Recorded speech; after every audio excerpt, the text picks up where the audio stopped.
you, when you went to Iraq, you went once or twice? We went one time.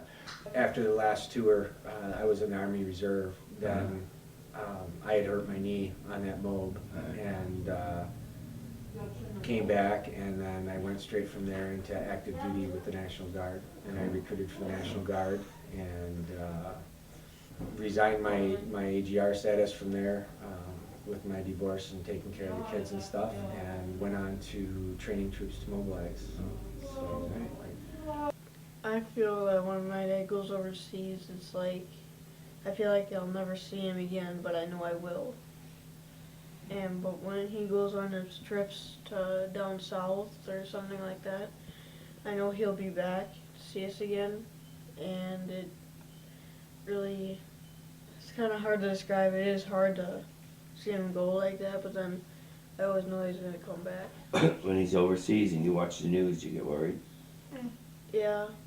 When I saw him on TV when he was going over to Korea or something like that, I saw him on TV, and I was literally like, I started banging on TV, see if I can get his attention. And he came back for Cody's birthday, and when he left, I started crying because I didn't want him to go because I haven't seen him for a while, and I missed him. the great part is they have a community involved in taking care of the soldiers and their families while things are going on. The hard part's making the community aware of who's gone and things like that. The military calls it operational security.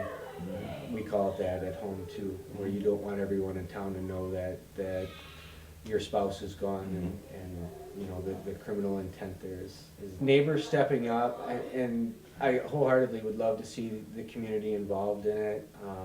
The families do have to, in my eyes, take a little bit extra security precautions for themselves, you know, in that aspect. So. And I guess that must be one of the heaviest thing on your mind when you're overseas. It is. To leave your family at home and you're, quote, the protector, you know, that's hard. So you recommend telling the police department that you're going? Always let the police departments know that, hey, I'm deploying and can you keep an eye on my family, and you'd be really amazed police officers that'll actually stop by the house and spend time with your kids. Oh my gosh. Last mold, the police department actually did stop by and, you know, chat with the kids and have some fun and things like that. So that was truly amazing. Be prepared for everything for your family is getting that list together, who can do what, you know, when this happens, who they can count on to help out in any situation, whether it be from mowing the lawn to taking the kids for a night and letting your spouse or loved one, you know, get out and So like babysitting? relax, babysitting. You know, those type of things are crucial. It's Uncle Vinny and Kathy's behind the camera. We just got into Fort Atkins, Wisconsin. We are in Jefferson County. We call it the Jefferson County Veterans Service Center, where we talked to a lady, Yvonne.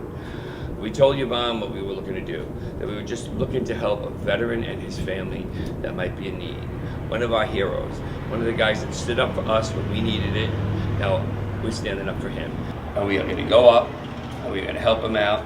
Well, within 30 minutes, we're able to help out a veteran. I appreciate what you guys do from the bottom of my heart. It touches me deeply to know that there's people like you out there going around helping people, you know, the vets that are down on their luck and need the help. So I so much appreciate that. We love doing it, and like I said today when you were saying thank you when we were shopping and stuff, today's not about us, it's about you. It's about thank you, you know. What we do is we come into a town, we help, we go on the air, and we show the community ways that they can get involved, because most people want to help their veterans, but they just don't know where to get started. So we give them a starting point, and then they can roll from there. So we love doing this. And by the way, today is mine and Kathy's 10-year anniversary. What better way to spend your anniversary than helping a hero? 7:41 for this Wednesday, April 13th for today. And I got a special guest in the studio. We talked about this a little bit yesterday. If you've listened to the John Tesh radio show, I'm sure you have caught some moments with Uncle Vinny on the show, who's been going around across the country, really, and helping the homeless. And he's here this morning in the studio too to tell us more about the Intelligent Kindness program and mission that you are sponsoring and traveling with. Yesterday we met a guy here. He was 21-year veteran. He was in Iraq. He has 2 kids. He doesn't have a job, and his need right now is really hurting. So we bought him food. We took him and his 2 kids shopping. We bought them food, loaded up the cart. But we always say, if you can't give from your pocket, give from your heart. And what we did is we went to the Jefferson County Veterans Service Center. Okay. Okay. You can go there, and I'm going to give you all these numbers later. Okay. If you're a veteran, they, whatever need you have, if it's a family need, a personal need, whatever you have, you locate them. They will be the director to set you where you have to go to get your help if you're a veteran. And I got to say, if you're from Wisconsin, it's a great place to be a vet. It's my honor. And a lot of people call it a sacrifice. I call it a way of life. Yeah, awesome. You know, it's something that I've enjoyed from day one of putting on a uniform. 21 years later, I still love putting it on.